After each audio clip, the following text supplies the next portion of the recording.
From higher SAT scores to preparing for emergencies, Mayor Michael Pavia had a positive report to give the Board of Representatives in his State of the City address.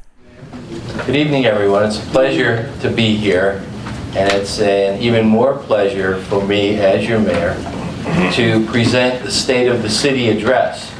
And I think you're going to find that there are some very, very exciting and interesting things, thank you, Phil, regarding the city of Stamford, where we're going, where you're helping to take us, and where we hope to be in very short order. I want to thank Randy Skegan for the invitation, President of the Board of Representatives, as well as Madam Clerk and Acting President Somerville. I also wish to acknowledge the Minority Leader Gabe DeLuca and Majority Leader Elaine Mitchell, as well as each and every one of you representatives of the great city of Stamford. The theme this evening, in 1 year since we met last, despite many conditions and pressures that we've had to face, we still get things done in the city of Stamford and receive validation from many, many stakeholders on how well our city is actually doing. Hang on. All right, sorry. For example, a Wall Street Journal article which came out in March recognizes the city of Stamford as one of the fastest growing cities in the state of Connecticut. We grew by 4.7%, or 3,256 people. And we now have a population of 122,643 residents in this city.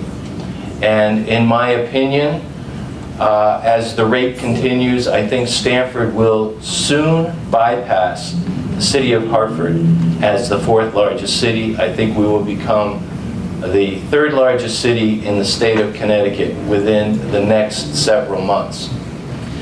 There are several quotes that you might read here. These are unsolicited, and these appeared in the Wall Street Journal. And it talks about our city. Stamford is a yuppie haven. You have nightlife and restaurants downtown, but you're only 10 minutes away from places where you can go kayaking. This is a 25-year-old gentleman. He also says the standard of living here is insanely high for the price we pay while living downtown. I had to read that several times. What he meant was cost of living here is a lot lower for what you're getting in the city of Stamford. At this time, before I go on, I just want to acknowledge several key players of my administration who are here with me tonight. And I'll start with Mrs. Lynn Arnell, who is my executive assistant. To her right is Michael Larabina, Director of Legal Affairs. To his right is Laura Obashan, Director of Economic Development, and Ann Fountain, who is Health Director. Behind Michael Larabina is Ernie Argira, Director of Operations. Okay. We've had some challenges. We continue to manage our city in a very difficult environment. Our businesses are in a difficult environment, and so are our households.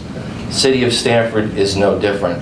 But we're mindful of the unsettled state budget situation, and while it would appear that there are no cuts to municipal aids, at this point in time, with the negotiations going on in Hartford, this still remains an unknown. We're faced with ongoing challenges for the city, and I'd like to take you through how we will be addressing those challenges. Now, if you look at the collage in front of you, it's all negative news. Cities in debt turn to states. Next shoe to drop is municipal bonds. Cities awash in financial problems. You scan the headlines, the national unemployment rate is 9.2%. Consumer confidence is still very weak. And Connecticut is in poor financial condition with a 9.1 unemployment rate. Stamford, on the other hand, has a 7.3% unemployment rate, which is high for Stamford, but it is still lower than every other city in the state of Connecticut. We have experienced the loss of high-value jobs. Our commercial vacancy rate is still at around 23%, and the housing market is soft. Since 2007, the structural costs of the city have more than doubled. They've gone from $25 million since 2007 to $52 million. These are costs that are built in to our benefits packages, our rate of cost increase, and we are projecting that we'll see another 22% increase, another 43% increase, increasing by $22 million in the next 3 years, over the next 3 years. Let me clarify. Not each year, but by 2014, we will be looking at a 43% increase. The potential growth over the following 6 years is 150%. And this is a very real cost. It's built in, it's structural, and we're going to be looking at ways to pay for it each and every year.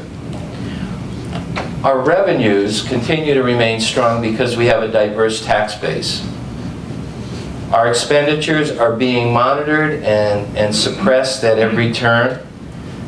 On the risks to the budget, we're looking at a potential decline in state revenues, in tax revenues. We're looking at a continuation of the overtime costs. On the upside, we're looking at additional cost reduction. We're looking at some opportunities with labor contract negotiations. And we're also very, very aggressive on pursuing grants. Now, historic and current tax rates. If you look at this chart over the last 10 years, you will notice that following the review by the Board of Finance, as well as this board, the last 2 years has shown a tax increase of less than 2%. In fact, in 2011, 2012, the very last box, the tax increase is 1.75% increase, which is at or about the cost of living. It is a remarkable thing when you consider all of the structural costs that continue to carry forth. We, this city, you, the Board of Finance, my administration, has been able to keep the rate of cost, the tax increase, under 2%. On the capital side, you're looking at a bridge that's seriously deteriorated. It's the West Main Street Bridge. I believe it was about 10 years ago, 15 years ago, when the state closed it down to traffic. And only less than a month and a half ago, the state of Connecticut closed it down to pedestrian traffic. I show this bridge because it's an example of the kinds of capital expenditures that we need to continue to make. And you'll see from this pie chart, 75%, the light blue, or the larger proportion of the pie, goes toward roads, sidewalks, and surface improvements that are constant in need, and they reflect basically my priority. Delivery of services to the people of Stamford. Health and public safety, police. Stamford is ranked 8th nationally for cities with 100,000 population in crime rate. We're only behind Sunnyvale, California, which is number 7, and Stamford is among 264 cities within the country with 100,000 population across the country that is ranked 8th. And I need to repeat that again. We are ranked 8th as the safest large city in America. And on behalf of the citizens of Stamford, I really need to thank Chief Nivikoff, as well as all the men and women of the Stamford Police Department for keeping Stamford as safe as it is. Evidence is continuing that Stamford will maintain its reduced crime rate with a further drop to about 7.4%. We are on track to continue to reduce the crime, although reading the newspapers recently and listening to the news and online reporting, you will notice that for some reason the crime has ticked up a little bit in the last 6 weeks, and we are somewhat concerned about that, and we are taking very aggressive effort to reduce it. Our narcotics squad made over 1,000 arrests and seized record numbers of firearms. Our neighborhood impact unit made over 800 arrests, and they focus on quality of life issues. Our Special Victims Unit made 485 home visits to families in crisis, and there was a recent collaboration with the Alcohol, Tobacco, and Firearms units to remove 120 weapons during a raid in May of this year. Emergency response calls were 5,887. Fire and explosion hazardous response, the team responded 1,466 times, and there have been 192 special investigations.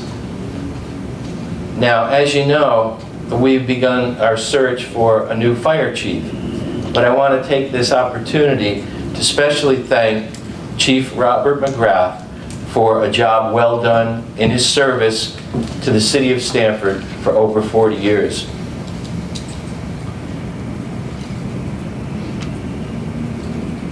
I have sent my recommendations for the consolidation of Stamford's volunteer fire service to you, the Board of Representatives. The consolidation agreement, which you don't have yet but will soon receive, has been inked and signed and acknowledged by 3 of the volunteer companies. The 4th is still being finalized. The operating agreement is drafted, and the entire package will be given to you shortly.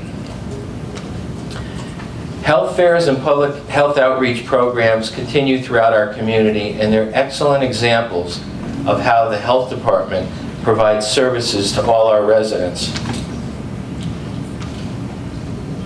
The Schofield Town Landfill Closure Plan is an example of an environmental issue that we are all wrestling with, but my administration is working very hard to resolve. The landfill at Schofield will transform the area. The landfill plan that we've put together and is now before the State Department of Environmental Protection will transform this facility to safe, attractive use, probably recreational use, in the very near future. In addition, we're continuing to test and map wells, and we've undertaken the Phase 2 environmental audit at the Bartlett Arboretum. Health and public safety, security. My special assistant, Chris Munger, comes with a distinguished career at the FBI. I use this quote: "The unimaginable is what we need to plan for when we least expect it." The World Trade Center, terrorism, situations in our schools, and natural disasters are things that we must plan for. We must be prepared to respond, even though we don't know what's going to happen or when they're going to happen. And it's a discussion that's now ongoing, and we're developing a series of things for the city of Stamford that we've never had before, such as upgrading and incorporating emergency planning into the city's overall emergency plan. That hasn't been revised since 1999. We're providing plans for all of our schools. Each and every school will be plotted on a computer, so we will know exactly what the floor plans look like. We will have every section of access, means of ingress and egress, as well as all utilities available to every responder on the scene. We will conduct training in emergency planning throughout our business community. It's a major component. We have many major corporations here that could find themselves in special need, and their level of training and their compatibility of training will be the same as the city of Stamford's. We're developing a new state-of-the-art emergency operations center. We're organizing a citizens emergency response team. We've organized and we have ongoing discussions and meetings with the Mayor's Anti-Terrorism Advisory Group, which is all volunteer. And we are currently training the trainer for workplace and school violence. Who can forget last year? Who can forget our past winter? If you looked at what was taking place this past Thursday in Columbus Park, it didn't resemble anything like this. We've had 11 major snow events this winter, 3 of which were record-breaking. We've had a total of 80 inches of snowfall on the ground when we normally have 25 to 30 inches on an average year. And the cost to remove all of this stuff was $1.6 million. In our schools, our percentages have increased. Our percentages of students taking 4 years or more of English has increased from 82% to 89%. Same with math. Our math has gone up from 63% to 77%. And our SAT scores have risen steadily versus declining state and national scores. In 2010 versus 2006, critical reading has increased by 18 points, math by 24 points, and writing by 19 points. Stanford Public Schools, the Academy of Information and Technology and Engineering pictured here, is a new state-of-the-art high school that integrates technology into all of its courses. I want to thank, at this point, all the teachers, administrators, and staff throughout our schools. The Board of Education, under the leadership of Representative Polly Rao, is in the process of launching its search for a new superintendent. Okay, Stanford is rich in cultural and civic activities. Stanford downtown, the Ferguson Library, where is it?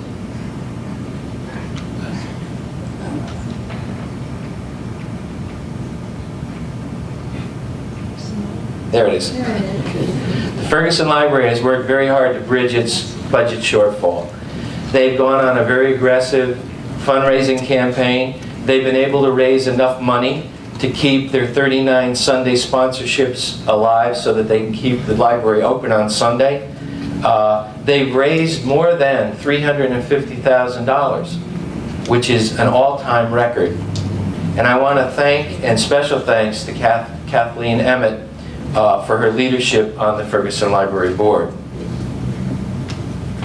Stanford Museum is celebrating its 75th year of service to the community.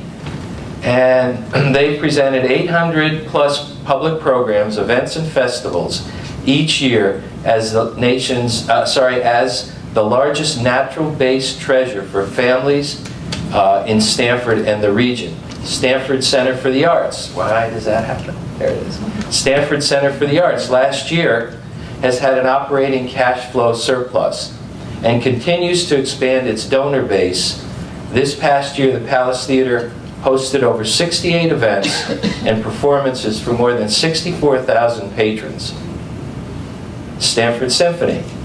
2,300 people or more attended the Stanford Symphony performances on a concert weekend. It has an education program for 4,500 students in the area, and it provides free tickets to students, seniors, and a wide range of community organizations in Stanford.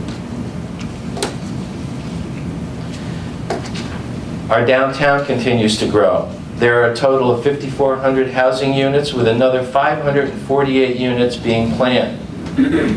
There are 70 restaurants in the downtown area.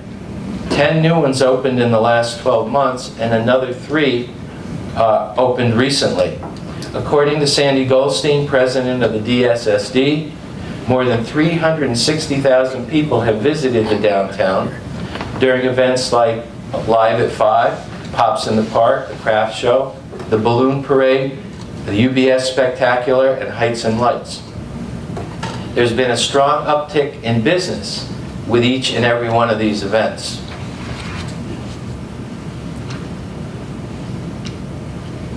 Our city continues to respond to special social needs throughout its many wonderful social service operations and organizations like St. Luke's LifeWorks. They operate shelters and transitional housing and permanent support housing. If we didn't have St. Luke's doing what it knows how to do best, the city would be spending $4 to $5 million a year just to duplicate what's done at St. Luke's. The Yearwood Center. The Yearwood Center continues to stand out as a support anchor for Stanford's young people and is now recognized as Stanford's Teen Life Center. CTE in 2010 has worked with over 1,500 families to help them develop and implement a plan for self-sufficiency. And Domus, the city and Domus are growing the East Side Community Center as a strong hub and cultural and civic center.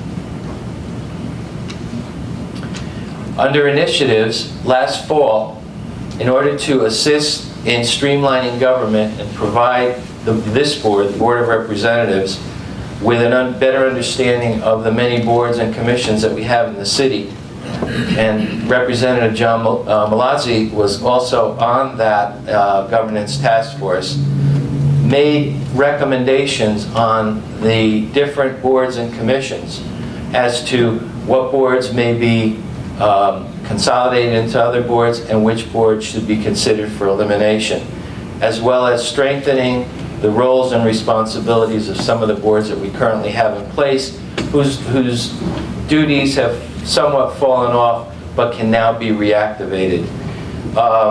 We have a Small Business Advantage series. We've had two of the seminars already. They've been a resounding success. There are 5 more planned. We hope you all attend. They are informative, and they're designed to help small businesses excel in the city of Stamford. Our summer jobs program actually began today, where we had 30 high school juniors and seniors going off into their different jobs throughout the city of Stamford, both in the private sector as well as organizations and service organizations within the city. And it didn't cost the city of Stamford 1 penny. The companies that volunteered for the program hired our kids, which we processed, screened, trained, taught them how to write resumes, how to interact with their bosses and co-workers. And other companies sponsored the salaries for these students to go into public service positions like the Ferguson Library or like the Stamford Museum.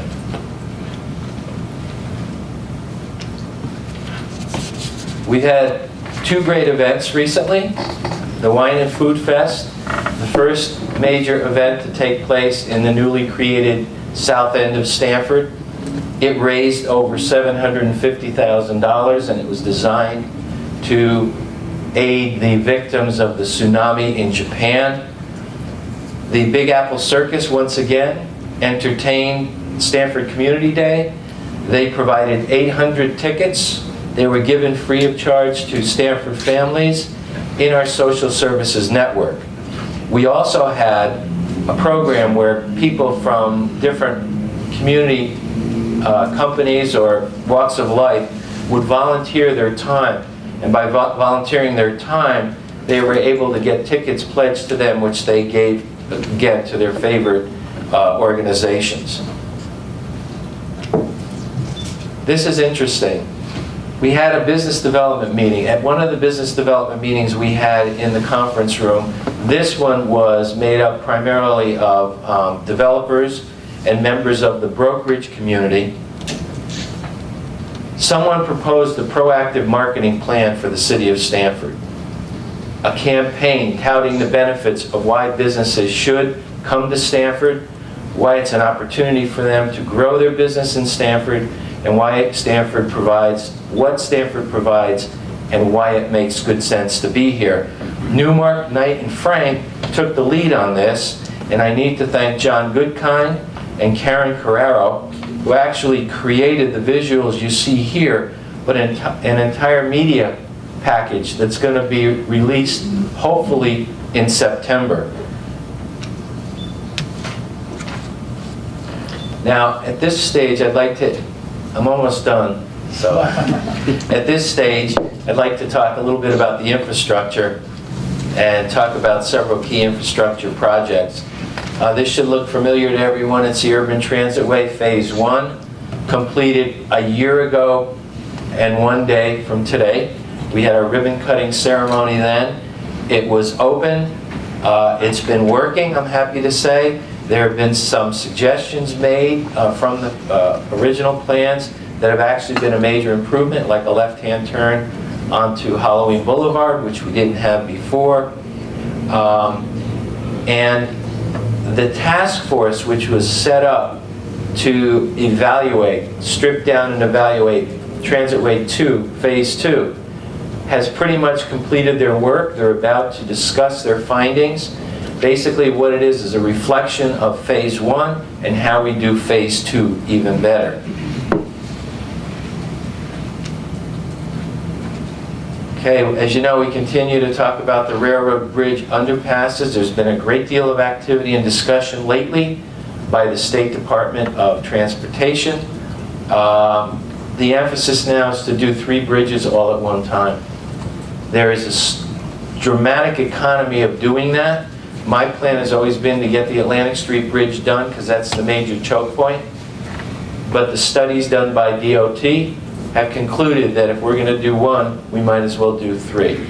And if we have to shut down the main line, we shut it down 1 time instead of 3 times over the next decade or 2. Makes sense. I'm happy to see that. And I'm just keeping my fingers crossed that the $200+ million that we need to do that will be available to us. We're working with our state delegation on building a new garage. And tonight, I believe it's tonight, it's on your agenda, where you will be looking at approving a $4.9 million state bond package, which is designed to make capital improvements to Canal and Pacific Streets in Stamford in cooperation and in joint partnership with BLT, the major developer in the South End, who will be contributing $2 million from the Harbor Point TIF fund. Thank you.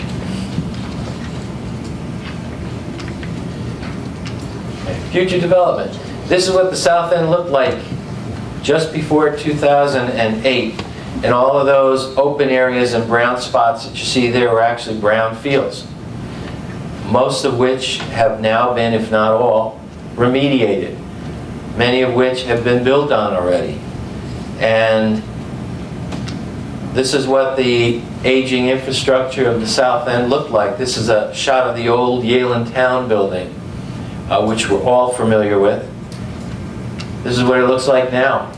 In just 1 year's time, it was converted from this to this. 226 units, all are rented, and 75% of its accompanying development, rental project, 101 Park Place, is occupied, 75% occupancy there. Now let's just quickly run through what's currently being planned, and when I say planned, either in permit or being reviewed for approval or actually in construction. South End Y4 and Y5, which is right near Fairway Market,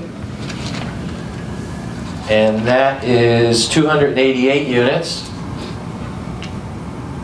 South End C5, C5A, and C6, combined 645 new units surrounding the large Central Park area. Construction on that is about to begin.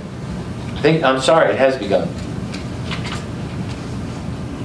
Gateway, permit has been issued and is now in construction. It's 475 square feet of Class A office space. And the future build out, this is what it looks like when the master plan of the South End is totally completed. A lot of these buildings that have been artistically rendered are now actually existing buildings. Fairway Market, the Yalen Town, C4 and C5, 101 Park Place, the office buildings to my right here, and Gateway, which is the closest here to the train tracks, is under construction. Now, this is what's happening in the South End. There are also some very exciting things happening throughout the rest of our city. For example, on the east side, we have Chelsea Piers going through a renovation now from the old Clairol site to a huge indoor recreational facility that features everything from swimming to ice and figure skating to some retail and restaurants as well. It will be a self-contained sports complex on steroids. It's something that we've never seen, but if you're familiar with Chelsea, I shouldn't have said that. That was the wrong thing to say regarding sports. It's a dynamic sports center, the likes of which we've only seen in New York City along the Hudson River there in Chelsea Piers. Stanford Hospital,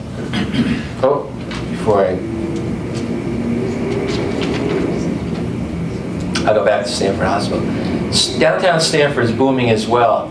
This is the former Advocate site. It's a rendering of what's going to take place on the former Advocate site. The attorneys and developer right now as we speak is in front of the zoning board hoping to get final approval. Once they do, they'll be able to begin construction either in November or December of this year. And there's 350 apartments being planned on the former Advocate site.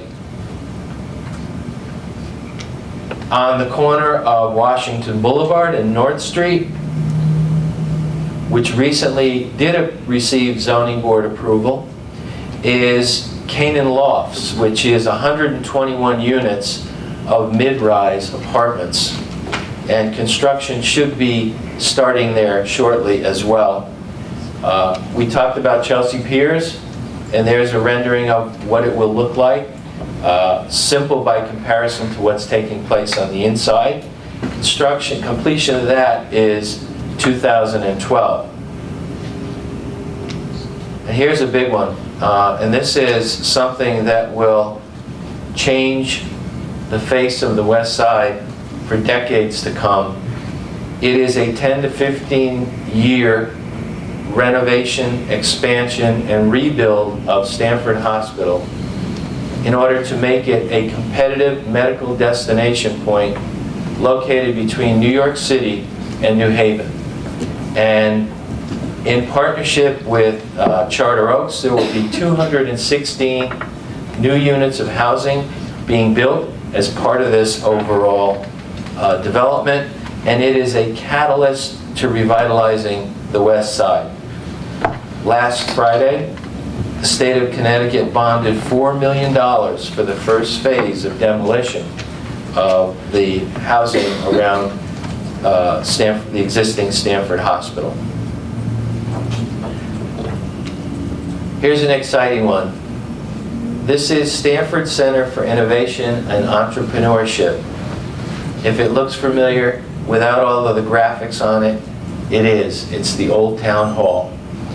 And Laura Obashan and the Old Town Hall, OTHRA Commission, have been negotiating with a group of entrepreneurs and investors to rent the Old Town Hall and use it as an incubator for startup companies. It's an exciting concept. There are a couple of companies, very technical companies that we know of, that will be part of this, and once the lease arrangement is agreed on, once terms of the lease are inked, the Old Town Hall, major portion of the Old Town Hall, notwithstanding the fact that public spaces will be preserved, will be converted to the Innovation Center. Now, the Innovation Center just welcomed the Old Town Hall recently welcomed its second tenant. As you know, the ballet is in there, and we now have It's Relevant, which is an online news agency, deals, news, sports. It's all about your town.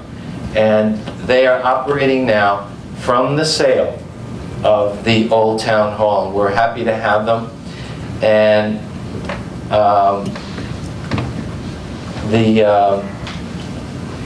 Harlan is here. And anyone else from It's Relevant? Okay. These are our tenants, ladies and gentlemen. Okay. And then this is the latest thing that happened to Stanford, and that is a company by the name of Trinity Investors, Trinity Partners, Trinity Development, out of Boston, Massachusetts, has discovered Stamford, Connecticut, and now wants to take over what is the stalled Corcoran-Jennison development of blocks 8 and 9, the area behind, the parcels behind Curly's Diner. And they want to do it immediately. They have the means, resources, and willingness to start the project right away. This is a URC project that has been, for whatever reason, a variety of reasons, the economy, negotiations, whatever, has been stalled for 10 years. We now have an opportunity to begin that construction. And there will be 194 new units in the first phase of that, which will start, if all goes well, immediately. The plans are already in place, and they're looking for approvals. There's also 7,000 square feet of retail being planned. Okay. Goals and priorities. Effectuate the permanent closure of Schofield Town landfill. Continue the fiscal discipline in 2012, our budget, and strengthening our internal controls. Judiciously allocate capital and deliver projects at or below budget. Deliver essential services cost effectively. Making government more user-friendly for residents and businesses. Develop a comprehensive infrastructure plan. Restore consistent fire service throughout the city. And energize economic development efforts on all fronts.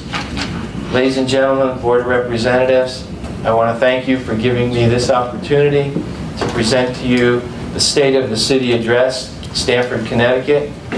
Our city, your city, a city that is probably, in my opinion, the greatest city on the East Coast of the United States. Thank you.